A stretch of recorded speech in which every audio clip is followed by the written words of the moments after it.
नमस्ते मित्रों, कथा कथन में आपका स्वागत है। आज सुनिए प्रवासी लेखकों की कहानियों की श्रृंखला में अन्नदा पाटनी जी की लिखी हुई कहानी तुम भी चलो हम भी चलें, चलती रहे जिंदगी। मेरी जुबानी, मैं हूँ सीमा सिंह। तन्वी थकी होने के कारण सोफे पर पसरी हुई थी। झपकी भी आ रही थी। तभी मोबाइल घूं घूं करने लगा। बिल्कुल भी बात करने का मूड नहीं था, पर देखा कि बाबूजी का फ़ोन है तो तपाक से उठा लिया। उधर से बाबूजी ने पूछा, अरे बेटी, तुम सबके पासपोर्ट तो तैयार है ना? हाँ बाबूजी, पर आप क्यों पूछ रहे हैं? बाबूजी ने तब बताया कि कनाडा जाने का प्रोग्राम बन रहा है। उनकी बड़ी इच्छा है कि हम सब साथ चलें। पता नहीं फिर सब साथ जा पाएंगे या नहीं। और फिर बेटा तन्मय यानी भाई इतना प्यार से बुला रहा है तो चलना ही चाहिए। बस आनन फानन में सारा कार्यक्रम तय हुआ। ठहरने का तो कुछ करना ही नहीं था। भाई का घर बहुत बड़ा था। सब आराम से वहीं रहे।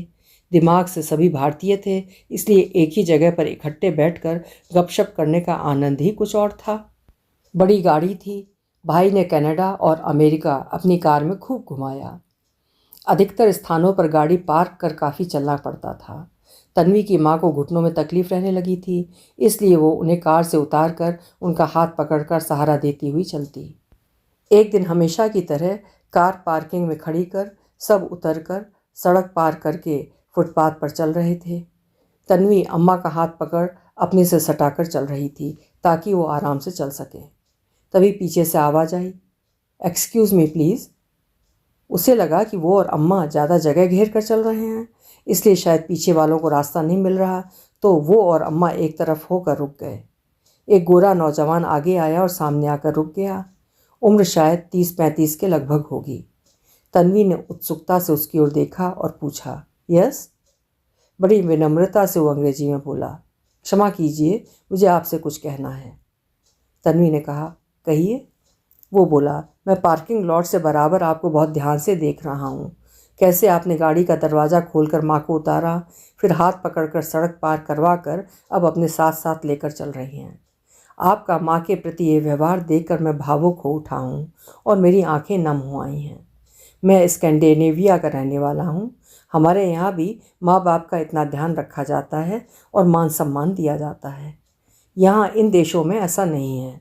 यहाँ पारिवारिक मूल्यों को महत्व नहीं दिया जाता है।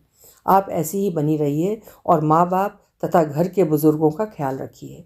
भगवान की कृपा आप पर बनी रहे। कहना ना होगा कि तन्वी को कितना अच्छा लगा, क्योंकि उसने अनजाने में जो किया वो भारत में एक बेटा या बेटी के लिए आम बात थी, पर विदेशी धरती पर कितनी बड़ी बात समझी जा रही है। तन्वी को एहसास हुआ कि जो संस्कार के बीज हमारे बुजुर्गों ने बोए वो हमारे अंदर प्रस्फुटित होकर पनप रहे हैं। ये घटना सन 1987 की है। तन्वी पहली बार कनाडा और अमेरिका घूमने आई थी। अपने भारतीय, विशेषकर भारतीय नारी होने का गर्व उसे तब हुआ था, आज भी है और हमेशा रहेगा।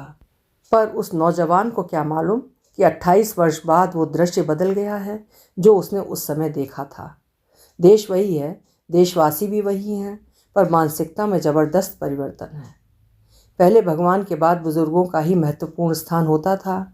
परिवार की समृद्धि और प्रगति में बड़े बूढ़ों के आशीर्वाद को श्रेय दिया जाता था, पर अब ये सब मान्यताएं ताक में रख दी गई हैं। आज की पीढ़ी ऐसा नहीं मानती। छोटे बड़े का अंतर उनके लिए कोई मायने नहीं रखता।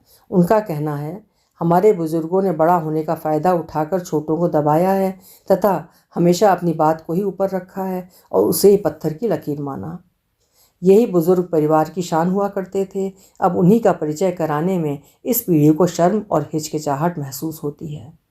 पहले से ही ताकीद कर दी जाती है कि उनके दोस्त वगैरह आ रहे हैं, वे अपने कमरों में बने रहें, सामने ना आएं। सच भी है, अब मदिरा के बिना कोई पार्टी पूरी नहीं होती। आधुनिकता का दिखावा करने को छोटे छोटे कपड़े पहनकर आती हैं बिना किसी शर्म के। धमचक धमचक गानों पर डांस ना करें तो मज़ा ही नहीं आता। खुल्लम खुल्ला शरीर मटकाती हैं, चाहे भद्दा लगे तो लगे, हु केयर्स एटीट्यूड के साथ। तन्वी स्वयं भी नई पीढ़ी की है और आधुनिक विचारों की है, पर अपनी सीमा और मर्यादा समझती है। समस्या ये है कि मनोरंजन के बहाने बहुत कुछ ऐसा घटित हो जाता है कि अनेक घर टूटने की कगार पर आ जाते हैं या फिर टूट ही जाते हैं।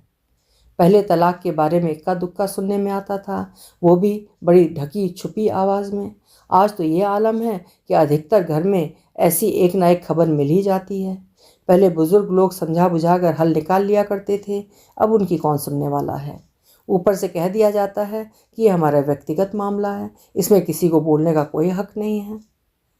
अचानक किसी कार के ब्रेक लगने की क्रीच सी आवाज़ आई और तन्वी के ख्यालों की रफ्तार पर भी ब्रेक लग गया। घर आकर उसने बड़े उत्साह से उस स्कैंडिनेवियन नौजवान की बात बताई। अम्मा इस घटना की एकमात्र साक्षी थीं और अपनी बेटी के आचरण पर गर्व महसूस कर रही थीं। बाबूजी और भाई भी प्रसन्न दिखे, पर भाभी के चेहरे पर थोड़ा तनाव दिखा। बोली, ऐसा तो नहीं है, यहाँ पर भी सब ख्याल रखते हैं माता पिता का। हाँ, भारत की तरह माँ बाप सारे वक्त बच्चों पर नहीं चढ़े रहते। तन्वी के भाई ने बात की गंभीरता समझते हुए तपाक से विषय बदल कर कहा, आप लोगों के जाने में 10 दिन रह गए हैं, मेरा मन है कि आप लोग 15 दिन और बढ़ा लें।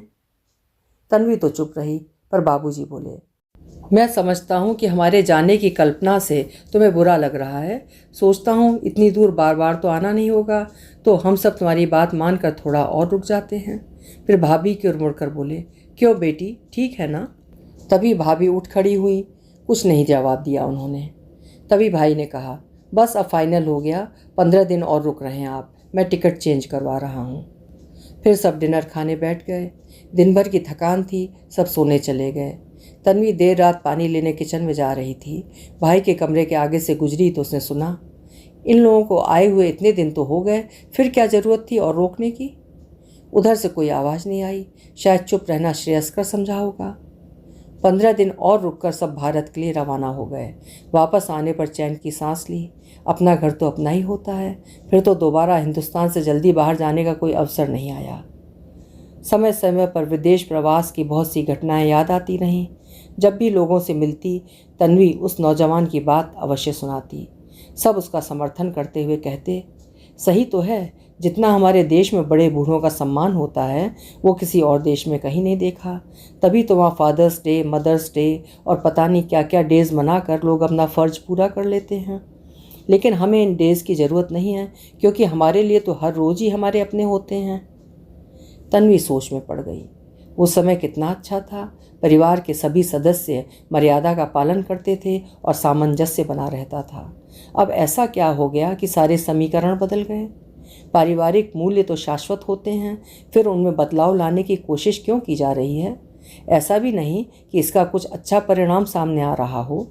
वो समझ नहीं पा रही थी कि किसे दोष दे, नई पीढ़ी को या अपनी पीढ़ी को या पुरानी पीढ़ी को, या चारों तरफ फैले वातावरण को या पश्चिमी प्रभाव को। कल उसके सास ससुर बहुत दिनों बाद आ रहे हैं, लगभग 2 साल बाद। बच्चों से मिल पाने की उतावली अधिक थी, क्योंकि कुछ ना कुछ कारणवश बच्चों का इस बीच में उनसे मिलना नहीं हुआ था। बच्चे भी खुश थे कि दादा दादी आ रहे हैं।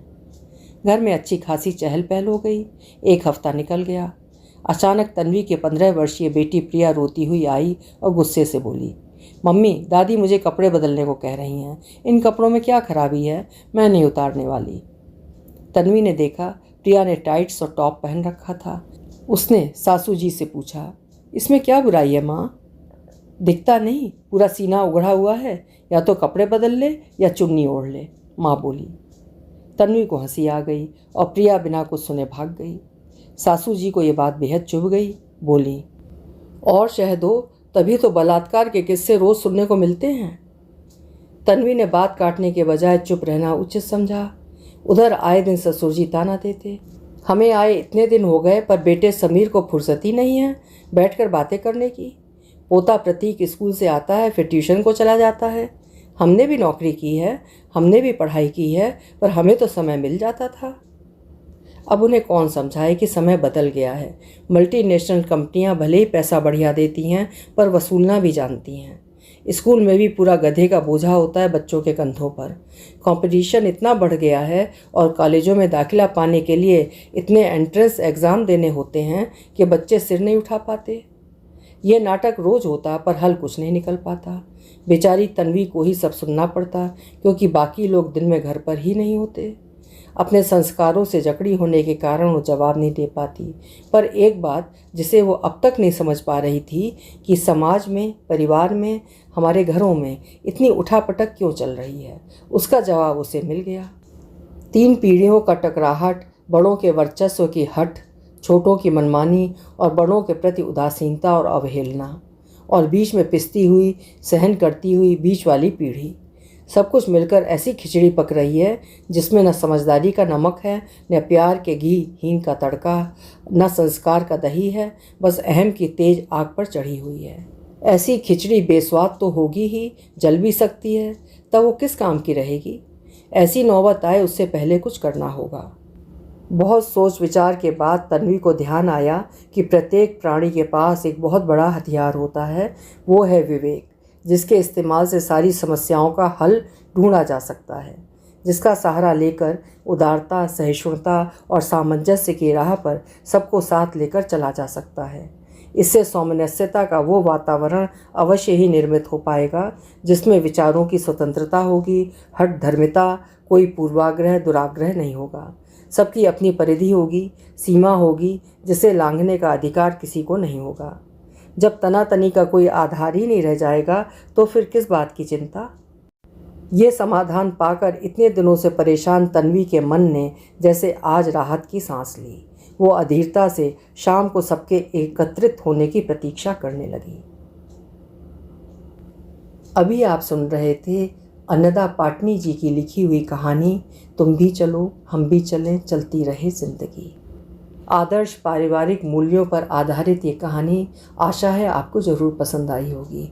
पसंद आई हो तो कहानी को लाइक करिएगा। कल फिर मिलेंगे। आपका समय शुभ हो।